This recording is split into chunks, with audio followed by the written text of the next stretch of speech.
Hello സുഹൃത്തുക്കളെ, ഇപ്രാവശ്യം തേനീച്ച കൃഷിക്കാർക്ക് ഭൂരിപക്ഷം ആൾക്കാർക്കും വളരെ സങ്കടകരമായ അവസ്ഥയിലൂടെയാണ് 2026 കടന്നുപോയത്. തുടക്കത്തിലൊക്കെ വലിയ പ്രതീക്ഷ നൽകിയിരുന്നെങ്കിലും പിന്നീട് തേൻ ലഭ്യത വളരെ കുറഞ്ഞുപോയി. പല കർഷകരും വലിയ നഷ്ടത്തിലാണ് ഉള്ളത്. നൂറുകണക്കിന് അല്ലെങ്കിൽ ആയിരക്കണക്കിന് പെട്ടിയുള്ള ആളുകൾക്ക് ഒരു അര കിലോ തേൻ കിട്ടിയ ആളുകൾ വരെയുണ്ട് ഒരു പെട്ടിയിൽ. ഒരു 10 കിലോ തേൻ കിട്ടിയാലെങ്കിലേ അതിൻ്റെ ചിലവും കാര്യങ്ങളൊക്കെ ലാഭകരമായി നീങ്ങുള്ളൂ. നഷ്ടത്തിലാണ്. പലരും ലക്ഷങ്ങൾ കടം വരുന്നൊക്കെ പ്രതീക്ഷിക്കുന്ന ഒരു അവസ്ഥയിലാണ് ഇപ്പോൾ ഉള്ളത് നിലവിൽ.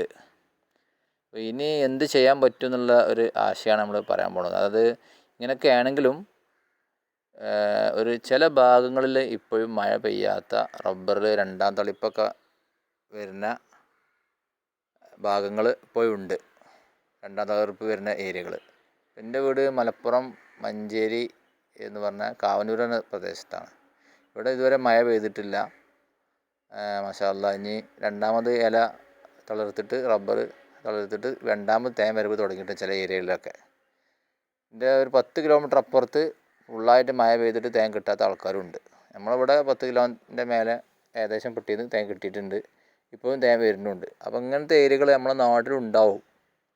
ഇങ്ങനത്തെ റബ്ബറുകൾ നമ്മൾ അന്വേഷിച്ചിട്ട് ആ ഏരിയകളിലേക്ക് നമ്മൾ ചെറിയൊരു ത്യാഗം സഹിച്ചിട്ട് രാത്രി പെട്ടി മാറ്റി സ്ഥാപിക്കുകയാണെങ്കിൽ, മഴ പെയ്യാതെ നിൽക്കുകയാണെങ്കിൽ ഒരു 1-2 കറക്ക് നല്ല രീതിയിൽ കിട്ടിക്കഴിഞ്ഞാൽ ഒരു നല്ലൊരു തേൻ നമുക്ക് കിട്ടാൻ കാരണം. ഇപ്പോൾ ഒരു പെട്ടിയിൽ നിന്ന് 2 ഹണി ചേമ്പർ ഉണ്ടെങ്കിൽ ഒരു 4 കിലോ 3 കിലോ തേനൊക്കെ കിട്ടാൻ സാധ്യത ഉണ്ടല്ലോ.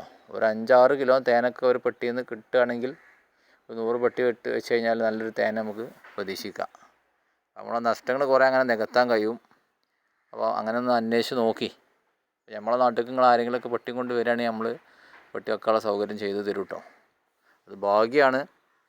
ഇവിടെ മഴ പെയ്ത് കഴിഞ്ഞാൽ ചിലപ്പോൾ നമുക്ക് നഷ്ടമായിട്ടും പിന്നെ ആ ഒരു പണിക്കൂലി കൂടി നഷ്ടമായിട്ട് വരും.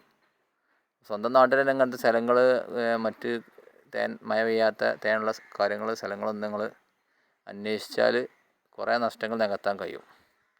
അപ്പോൾ ഇത്രയൊക്കെ ഉള്ളൂ. ഓക്കെ.